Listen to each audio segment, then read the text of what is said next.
Assalamualaikum warahmatullahi wabarakatuh. Halo semuanya, jumpa lagi dengan saya Chow Sing Sing, kurator dari podcast Horror Night Story. Halo, apa kabar semuanya? Semoga kalian semua sehat-sehat ya. Dan seperti biasanya pada hari ini saya kembali dan akan membawakan sebuah kisah mistis untuk kalian semua.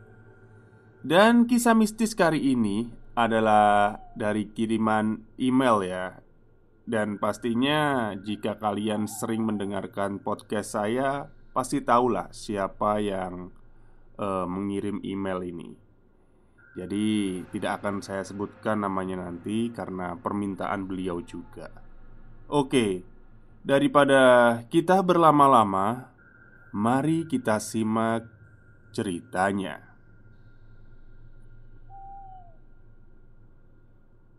Assalamualaikum warahmatullahi wabarakatuh, Mr. Chow Sing Sing.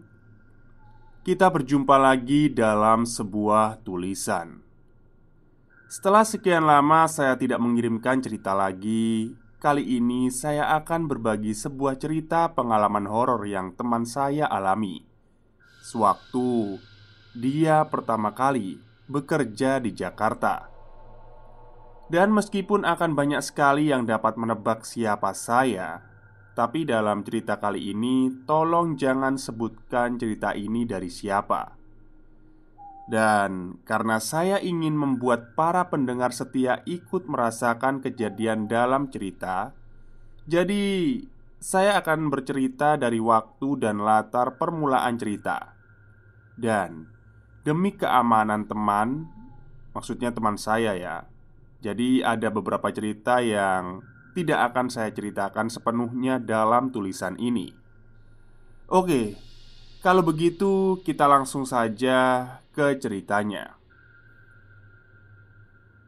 Jakarta, kota yang sering disebut-sebut sebagai tempat untuk mengadu nasib, di mana kebanyakan para pemuda dan pemudi dari berbagai daerah banyak yang merantau ke sini untuk mengejar impian mereka dengan harapan untuk bisa hidup lebih baik lagi. Kota ini sering juga disebut kota impian, sekaligus kota yang keras kehidupannya. Tak jarang mereka yang ada di sini melakukan apapun untuk mencapai impiannya. Ketika melihat gedung-gedung perkantoran yang menjulang tinggi di daerah Jalan Sudirman, apakah kalian pernah terbesit dalam pikiran untuk bekerja di sana dengan memakai setelan jas rapi dipadu dengan sepatu pantofel hitam mengkilap? Wah, sepertinya keren sekali ya. Jika bisa bekerja di perusahaan yang berkantor di salah satu gedung-gedung pencakar langit itu. Sekarang, izinkan saya untuk bercerita tentang sisi lain dari gemerlap dan glamornya kehidupan di Jakarta. Namanya Aryo Sentanu, alumni dari Universitas Diponegoro Semarang, jurusan Teknik Sipil. Dia temanku. Kita bertemu dan menjalin pertemanan ketika kita berdua sering olahraga bareng di sebuah tempat fitness di daerah Ambarawa, Semarang. Tadinya, setelah dia lulus kuliah, dia memilih untuk bekerja di kota asalnya, yaitu Semarang. Namun, pada suatu hari dia mendapatkan panggilan kerja dari sebuah perusahaan yang berkantor di pusat Jakarta. Tadinya dia agak sedikit ragu untuk menerima panggilan kerja itu. Namun setelah dia ditawarkan gaji sebesar 120% lebih tinggi di atas UMR Jakarta, akhirnya dia mau menerima pekerjaan itu dan pindah dari Semarang ke Jakarta. Singkat cerita, Aryo sudah bekerja selama 6 bulan di Jakarta. Dia berkantor di sebuah kawasan perkantoran elit yang ada di sini. Untuk nama dan lokasi kantornya tentu saja saya nggak akan menyebutkan namanya. Oke, saya lanjutkan lagi ceritanya. Hingga suatu hari, kita berdua nggak sengaja bertemu di sebuah tempat nongkrong anak muda di daerah Blok M. "Woi, Mas Ton!" sapa Aryo sambil melambaikan tangannya dari kejauhan. Kamu yo? Kenapa kamu ada di Jakarta? Bukannya kamu lebih nyaman kerja di Ambarawa?" sapaku sambil menjabat tangannya.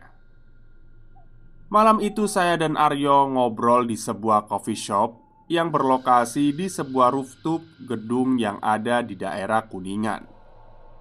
Di sana sambil menikmati segelas cappuccino hangat tanpa gula, disertai dengan kerlap-kerlipnya pemandangan ibu kota Jakarta di kala malam hari dari atas kafe ini. Aryo pun mulai berbagi cerita. Dari mulai kapan dia pindah ke Jakarta dan bekerja di sini, serta pengalamannya di tempat kerja barunya selama 6 bulan belakang. Hingga suatu saat di tengah obrolan kami, saya berkata, "By the way, kamu kok kelihatannya pucat banget? Sakit ya?" tanyaku. Aryo menjawab, "Gak tahu nih Ton. Mungkin karena kecapean kali ya. Maklum lah Ton, sebagai project manager, seringkali aku dituntut untuk lembur demi mengejar deadline project," jawab Aryo. Ketika kita berdua ngobrol, saya bisa melihat jelas dari wajahnya yang pucat pasi itu. Sepertinya dia memang sedang sakit. "Oh iya Ton, sebetulnya aku mau cerita ini sama kamu. Entah kenapa aku kok nggak betah ya kerja di kantorku yang sekarang. Ya meskipun gajiku gede, tapi ada banyak hal aneh di sana. Kantorku mungkin terlihat megah dan mewah, tapi kalau malam hari kesannya malah angker, mencekam deh pokoknya. Banyak banget kejadian aneh yang kualami di sana Ton. Contohnya, saat aku pertama kali masuk kerja di kantor itu dan pulang paling akhir karena harus mengikuti serangkaian training dan mengisi kelengkapan dokumen karyawan baru. Malam itu saat aku mulai beranjak pulang dari meja kerjaku, saat melewati meja-meja bersekat untuk para staf, aku melihat dengan jelas kalau dari jendela yang ada di sebelahnya ada orang yang berjalan hilir mudik. Awalnya sih aku nganggap gak aneh sama sekali ya. Awalnya aku pikir itu satpam yang lagi patroli. Hingga keesokan harinya, ketika melihat ke arah jendela yang sama, aku baru menyadari kalau jendela tersebut bukanlah kaca jendela sekat dari ruangan satu ke ruangan lain, melainkan jendela yang langsung mengarah keluar gedung. Dan ruanganku itu ada di lantai 21. Tadinya aku pikir aku hanya salah lihat aja mungkin ya, atau itu hanya perkenalan saja dari penghuni gedung itu. Besok-besoknya gak akan ada lagi kejadian beginian lagi, pikirku gitu. Tapi ternyata aku salah Ton. Pernah suatu malam, ketika aku masih mengerjakan laporan untuk besok ke atasanku yang ada di Australia, aku lembur sampai sekitar jam 10 malam. Tapi malam itu nggak seperti biasanya. Kantorku rame banget. Saking ramenya, aku mulai merasa terganggu dengan suara berisik dari mesin scanner dan karyawan yang ngobrol nggak jelas dari luar. Aku pun membuka pintu dan berkata, "Woi, berisik!" Nah, belum sempat aku menyelesaikan kalimatku, aku kaget. Ternyata di ruangan sebelah, ruang luar itu kosong. Sama sekali gak ada orang. Aku pun langsung balik masuk ke ruanganku dan menutup pintu ruanganku. Terus aku nelpon security untuk naik ke ruanganku. "Halo, Pak Zainal, bisa tolong naik ke ruangan saya segera?" Pak Zainal mengiyakan. 5 menit kemudian, Pak Zainal sampai di ruanganku. "Pak, temenin saya dulu ya di sini. Kalau Bapak mau ngopi, Bapak bisa kok nyeduh kopinya di sana, Pak." Pak Zainal ya cuma bisa ngangguk. Beberapa lama kemudian, laporanku selesai dan langsung aku email ke atasan. Aku dan Pak Zainal langsung ninggalin kantor, menyusuri koridor-koridor yang lampunya udah dipadamkan. Namun, saat aku keluar dari lift dan melewati meja resepsionis, aku melihat Pak Zainal dari arah seberang jalan memasuki pintu lobi yang menghadap langsung ke arah meja resepsionis. "Loh, bukannya barusan habis turun sama saya dari lift? Kok Pak Zainal dari arah sana?" tanyaku heran. Pak Zainal yang keheranan mendengar kata-kataku hanya berkata, "Maaf nih Pak, tadi barusan saya habis beli nasi goreng di seberang jalan," jawab Pak Zainal. Nah, mendengar kata-kata Pak Zainal, pikiranku langsung ngeblank waktu itu. Dan langsung aja aku ngacir naik taksi untuk pulang. "Lah, salah kamu sendiri yo. Udah tahu kantormu itu angker, masih juga mau-maunya lembur sampai malam," kataku. "Nah justru itu Ton, aku lebih takut kerjaanku nggak selesai sesuai deadline daripada takut setan," jawab Aryo sambil tertawa. "Tapi Ton, dari semua teror yang nggak masuk akal itu, semuanya seolah menginginkan aku keluar kerja dari situ. Sempet sih aku curiga kalau ada orang yang sengaja melakukan hal-hal mistis buat nyingkirin aku dari kantor itu. Tapi semua prasangka burukku itu berubah ketika aku pada suatu sore menjelang maghrib, aku pergi ke pantry untuk membuat segelas teh lemon. Sesampainya di pantry, aku ketemu sama staf OG atau office girl yang sedang ada di ujung pantry. Dia terdiam, kaku, dan ketika aku selesai membuat teh, dari kejauhan dia menghadap padaku sambil menunjukkan tangannya ke arah pintu, seperti menyuruhku untuk keluar dari sini. Awalnya aku sedikit tersinggung dengan gestur tangan yang mengusir itu. Tapi ketika aku lihat mukanya dan badannya yang sangat kurus kering dengan kulit yang pucat itu, mendadak aku merinding ketakutan. Ya udah aku keluar dari sana. Dan ketika aku beranjak keluar dari kantor, aku juga ngelihat office girl yang aku jumpai di pantry tadi sedang berdiri dalam kegelapan ruangan lobi yang lampunya udah mulai redup, sambil menunjukkan tangannya ke arah pintu keluar. Ya, seolah-olah dia tuh nyuruh aku buat pergi. "Oh, jadi itu semua yang buat wajahmu pucat kayak gini, kayak orang sakit?" ucapku. "Kayaknya enggak deh Ton. Mungkin karena keseringan donor darah kali ya. Soalnya di kantorku kerja itu ada kewajiban untuk donor darah setiap sebulan sekali bagi karyawannya," jawab Aryo. "Ah, untung aku nggak kerja di sana. Disuntik polio waktu SD aja aku suka kabur," kataku sambil tertawa. Jakarta Selatan pada hari Jumat. Pada hari itu, seperti biasanya, sebelum menjelang weekend, saya sedang sibuk-sibuknya menyelesaikan pekerjaan di kantor. Konsentrasiku mendadak buyar ketika ada seorang OB yang datang ke mejaku sambil menyerahkan sebuah kotak paket berwarna hitam polos. Di dalamnya terdapat 3 amplop surat lengkap dengan segel surat yang terbuat dari lilin berlogo ular melingkar yang sedang memakan ekornya sendiri. Bukan logo puskesmas ya, atau apotik ya. Kayaknya saya tahu itu. Oke, lanjut. Logo yang sangat tidak asing bagi saya.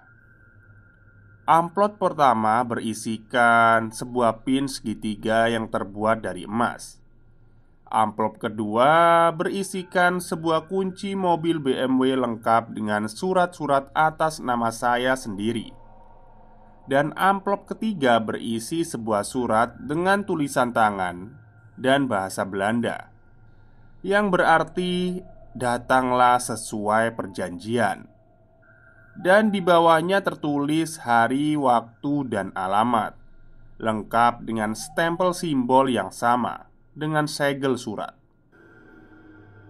Malam harinya, dengan memakai mobil BMW yang belum saya sempat lepas plastiknya di kursi dan beberapa bagian lain, aku pun berangkat menuju alamat yang tertulis di surat itu. Sesampainya di gedung yang dituju, di sana nampak jelas deretan-deretan mobil mewah yang sedang antri untuk masuk. Sesampainya di lokasi yang dituju, aku bergegas ke meja resepsionis.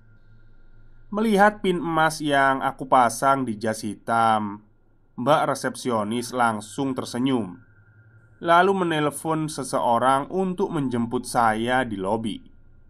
Saya pun menunggu di kursi lobi. Dan di luar dugaan, saat itu Aryo temanku melintas di depanku. "Loh, Yok, kamu ngapain di sini?" tanyaku pada Aryo agak sedikit panik. "Loh, kamu Ton? Kamu sendiri ngapain di sini?" "Kalau aku kan emang kerja di gedung kantor ini, dan malam ini kebetulan kantorku sedang mengadakan acara anniversary di ballroom lantai 3 gedung ini. Terus kamu ngapain Ton di sini?" tanya Aryo balik padaku. Mendengar jawaban Aryo, saya seketika langsung panik dan bercampur cemas. Sampai tak sempat menjawab pertanyaan Aryo. Saya menjabat tangan Aryo dan menariknya sedikit.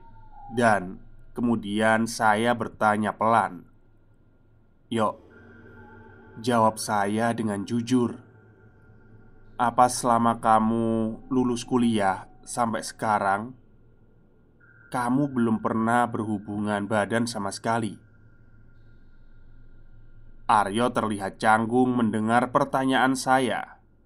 Kemudian dia menjawab, "Jangankan lulus kuliah, dari kecil sampai sekarang ya belum lah Ton. Wong nikah aja belum."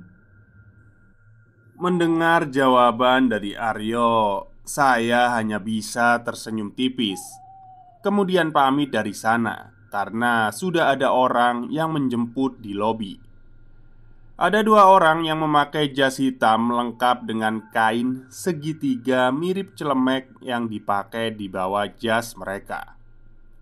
Mereka mempersilahkanku untuk ikut dengan mereka. Saya dibawa masuk ke sebuah private lift ke suatu lantai di gedung itu.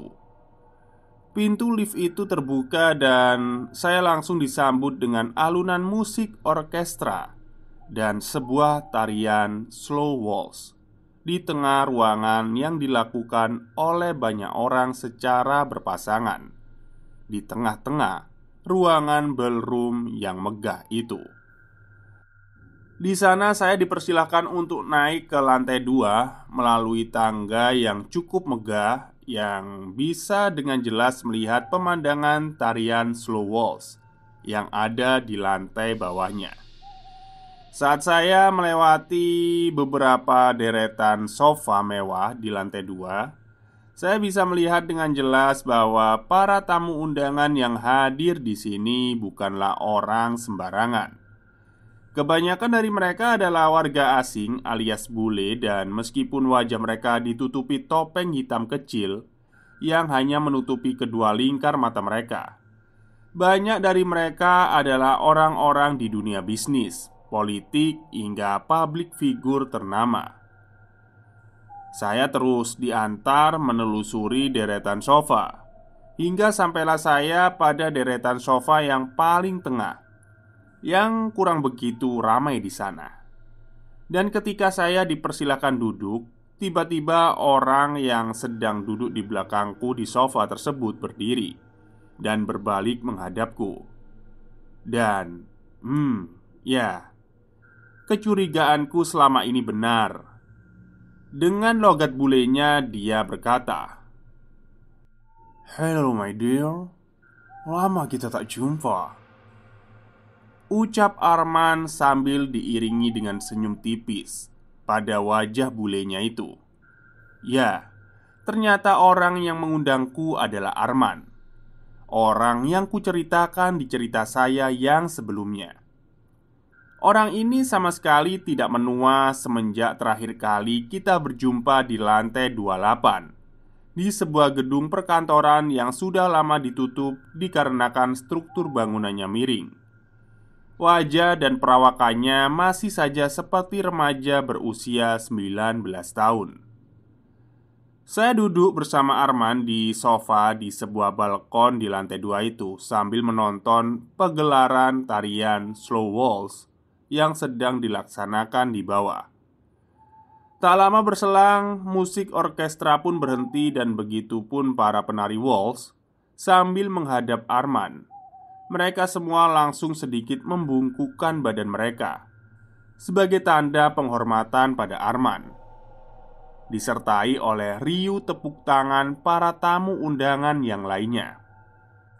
Dari sana terlihat jelas seberapa tinggi posisi Arman di sini. Lalu kami semua berdiri dan mengangkat gelas wine masing-masing di tangan kanan dan secara bersamaan meminumnya. Dan ya, seperti yang saya ceritakan di cerita sebelumnya ya, tentu saja di gelas ini bukanlah wine atau air, tapi darah segar. Darah yang diperoleh dari para karyawan yang masih remaja dan belum pernah nikah atau belum pernah berhubungan badan di luar pernikahan. "Bagaimana? Manis kan rasanya?" tanya Arman. "Iya, manis," jawabku. Lalu sambil tersenyum dan dengan darah yang masih ada di tepi bibirnya, Arman berkata, "That is darah temanmu, Aryo," kata Arman dengan logat bulinya. Anjir. Mendengar kata-kata Arman barusan, saya bagai tersambar petir. Tapi saya mencoba untuk tidak berekspresi sama sekali saat itu. Bagaimana Arman bisa tahu kalau Aryo itu teman saya? Seketika lampu di ruangan pun mati. Lalu dari arah bawah ada 6 orang berjubah serba hitam dan membawa obor kecil. Keenam orang itu terlihat berjalan beriringan sampai di tengah aula ballroom. Barulah mereka menyebar ke beberapa titik di masing-masing tepi aula ballroom itu. Setelah itu muncul lagi satu orang berjubah hitam sambil membawa rantai di tangan kanan dan kirinya, di mana masing-masing dari rantai itu terikat pada leher seorang pria dan wanita yang tidak mengenakan sehelai pakaian pun, alias telanjang. Mereka berdua berjalan gontai di belakang orang yang membawa rantai menuju ke tengah aula. Sesampainya mereka bertiga di tengah aula, lelaki berjubah hitam yang membawa rantai pun nampak berpidato dengan bahasa yang sama sekali saya tidak mengerti. Hingga kemudian keenam orang berjubah hitam yang membawa obor kecil tadi, yang sejak tadi berdiri di tepi aula ballroom, menjatuhkan obor mereka ke lantai. Api yang menyentuh lantai itu secara cepat menyebar dan membentuk sebuah bintang segi enam. Mungkin pentagram ya kalau nggak salah ya. Kayak eh, ritual pemanggilan monster gitu. Oke, lanjut. Dan saya waktu itu hanya bisa bercerita sampai sini saja ya. Apa yang terjadi selanjutnya ya saya nggak mau cerita lah. Ada pokoknya. Beberapa hari kemudian saya menelpon Aryo dan berusaha untuk membuat janji untuk bertemu di luar. Tapi karena mungkin dia lagi sibuk, jadi telepon saya nggak pernah diangkat. Hingga pada suatu malam Aryo itu tiba-tiba video call saya. "Hei Ton, sorry ya kemarin-kemarin nggak sempet angkat telepon. Ada apa nih?" tanya Aryo. "Oh, nggak apa-apa yo. Cuma perlu ngobrol aja sama kamu nanti di luar." "Oh ya, di mana sekarang?" tanyaku pada Aryo. Anjir, melihat wajahnya di layar ponselku, aku masih teringat jelas. Darahnya sangat manis di lidah. Tapi seketika aku terdiam ketika melihat ada sesosok pocong yang lewat di belakang Aryo. Dan terlihat jelas di layar ponselku. "Oh, aku masih di kantor nih Ton. Biasalah lembur," jawab Aryo sambil cengengesan. Namun aku tidak begitu memperhatikan jawaban Aryo, malah fokus sama sosok pocong yang sekarang sedang berdiri di belakang Aryo di kegelapan jendela. "Cepetan pulang, nanti kita ngobrol. Aku perlu kamu," jawabku. Singkat cerita, saya dan Aryo bertemu di M Block Space. Dan di obrolan sana, akhirnya Aryo memutuskan untuk resign saja dari tempat kerjanya dan kembali ke kampungnya Ambarawa. Saya tidak menceritakan semua kejadian di atas itu pada Aryo karena ya itu rahasia. Mungkin sekian dulu cerita dari saya, dan maaf bila ada beberapa cerita yang sengaja saya nggak ceritakan dan terkesan agak disensor. Soalnya mereka itu terlalu powerful ya buat disentuh. Mereka menguasai keuangan, dunia hiburan, media, politik, hukum, bahkan YouTube ini pun punya mereka. Dan mereka mampu membuat orang bercerita tentang mereka seolah sedang membual atau gila.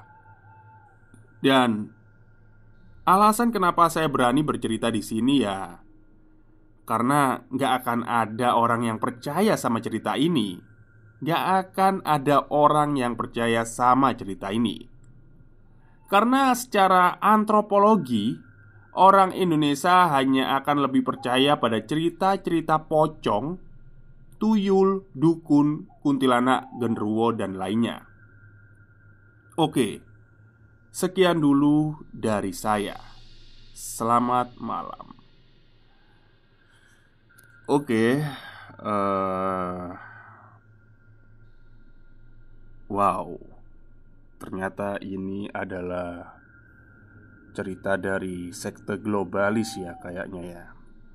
Dan memang cerita dari Mas Anu ini, saya nyebutnya Mas Anu ya karena tidak bisa menyebut namanya secara langsung. Mas Anu ini memang pasti dia menceritakan tentang sekte yang sedang dilakoninya sekarang. Minum darah gitu. Ya memang ada sih beberapa artikel mengatakan bahwa darah dari seorang manusia itu bisa menyebabkan awet muda. Tapi ya nggak sembarang darah ya. Nggak, maksudnya itu nggak sembarang ambil darah gitu. Saya pernah lihat artikel ada seorang ilmuwan yang dia itu rajin sekali untuk kayak menyuntikkan tubuhnya, kayak mengganti tubuhnya dengan darah orang lain. Bukan orang lain lebih tepatnya, anak kecil. Ya antara kisaran 7 sampai 10 tahun gitu, 5 sampai 10 tahun itu. Dan itu memang terbukti dia itu sehat terus, kayak ya udahlah awet muda sekali gitu. Di umurnya yang 50 tahun waktu itu, dia masih terlihat seperti umur 15-an, masih kayak SMA lah ya, unyu-unyu gitu. Tapi dari penelitian itu juga dia akhirnya meninggal. Karena waktu itu kan ini ya, mungkin cuma ya udahlah ambil darah terus disuntikkan ke dirinya kayak gitu kan.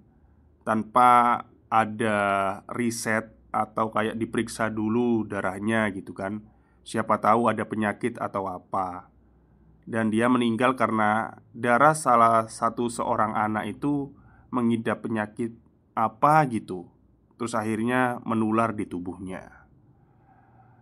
Tapi ya, ya udahlah. Untuk cerita Mas Anu ini, kalau kalian percaya silahkan, tidak percaya silahkan. Seperti yang dikatakan oleh Mas Anu, bahwa memang benar orang Indonesia itu lebih percaya cerita pocong daripada cerita yang kayak gini.